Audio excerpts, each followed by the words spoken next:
If the church here in Dow is to close down tomorrow, would the people in Dow miss this church?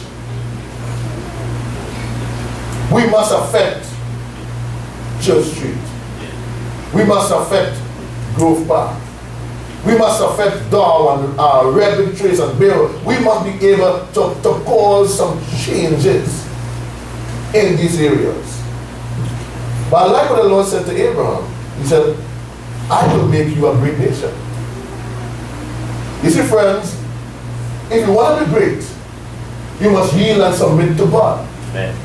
If you want to be great and you want to do great things, you must allow the Lord to work in your life. For the people that know their God shall be strong and do great exploits. He said, I will make you great. He said, I will bless you. It is God's will to bless his people. Amen. It is God's will to bless his people. Amen. Right. Where you are now, God is organizing to bless you. Where you are now, God is just setting you up for blessing. Amen. Don't despise where you are at this present time in your life. God is just getting ready to bless you. He said, Abraham, leave your father's house. Go to a place that I will show you. But as you go, understand this fact. I will make you great. I will bless you. I will make your name great. And then you shall be a blessing. In other words, God must first work in you before you can be able to be a blessing to anybody else. Amen. Let me say it again. God must first work it out in you.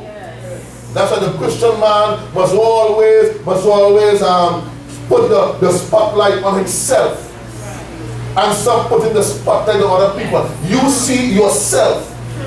And that's why when you work on you, when you work on you and when you allow God to work in you, then you're ready to face the world. And Moses had to learn this lesson because God called Moses. He said, Moses, I will cause you to be a great deliverer to my people in Egypt.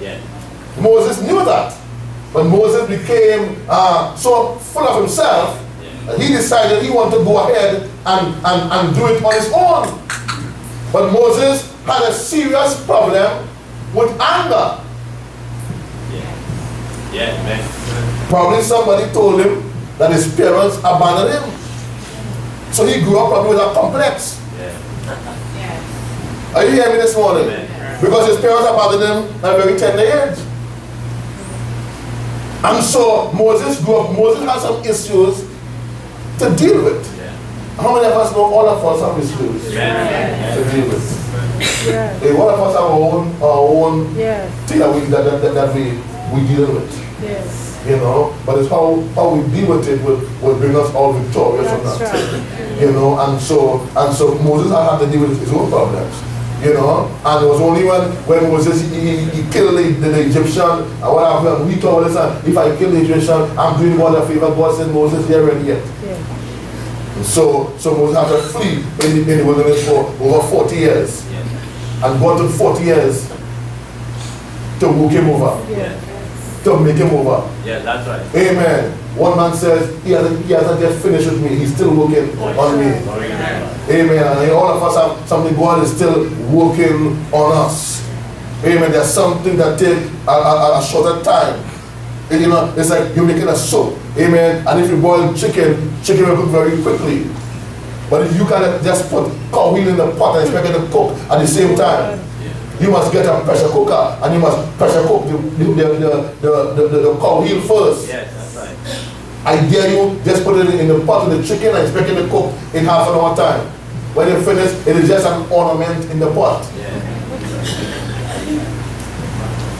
But there are some things that take longer to prepare. Amen. You can mix a bake quickly, but it takes a longer time to make pone.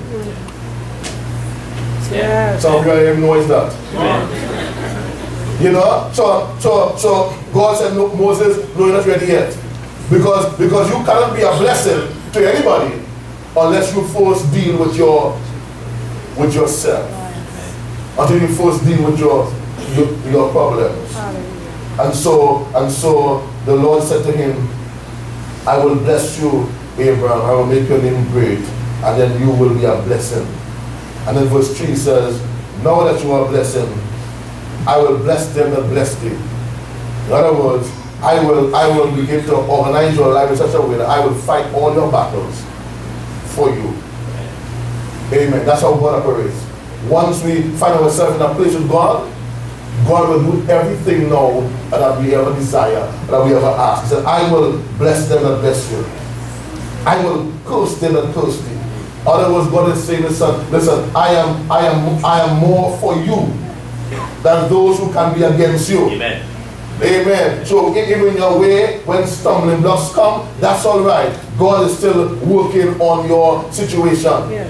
Amen. When you meet a little crossroad in your life, you say, "Don't worry too much about that. I'm working this thing out." Amen. "I will bless them and bless you. I will curse them and curse thee." He said, "And in thee shall all families of the earth be blessed." So God spoke to Abraham, and God said to Abraham, "I will make your name great." God gave him a vision one night. And God said, "Listen, Abraham, this is what I created you to be. I created you, amen, to be able to lead my people into greatness." Yeah. All of us have a purpose in life. Yes. Your vision in life really is your purpose in life. Why God created you. And if as a Christian, you cannot answer that question, it means that you are still groping in the dark. Why has God created you? Well, let me even go a bit further and ask you, why has God allowed you to be a member of this local church? Why are you a member of this local church? Amen. Every person has a purpose and a plan. The book of Ephesians, the book of Corinthians speaks about different parts of the body. You have the hands, the eyes, and what have you. And he said all of these parts, they work together to accomplish one common goal. Yeah. Amen. And so God gave Abraham the vision. God gave us here down the vision from Psalm chapter 2 and verse 8. Where he said to us, "We will inherit the nation." Amen. "Ask of me, and I will give you the heathen for thine inheritance, and the uttermost parts of the earth for your possession." And so from that we got our mission that we have to inherit the nations and possess the earth. Amen. Abraham believed God. He believed God and he trusted God. But as time passed on, Abraham then had to deliver these words to Isaac. Isaac had to give it unto Jacob and his sons. Levi told it to Kohath. Kohath told it to Amram, who married Jochebed, the father of Moses. Then Moses was brought up in Pharaoh's palace. Moses had to learn all the wisdom of the Egyptians and all their mighty works and mighty deeds. So we understand that, yes, one man had a vision. That's Abraham. But then as nations and generations went on, it went from one person, from one household, one family to the other. Vision is never isolated. I believe that God brings people into our vision to bring it to pass. And hear me today. All of you are here in this assembly. God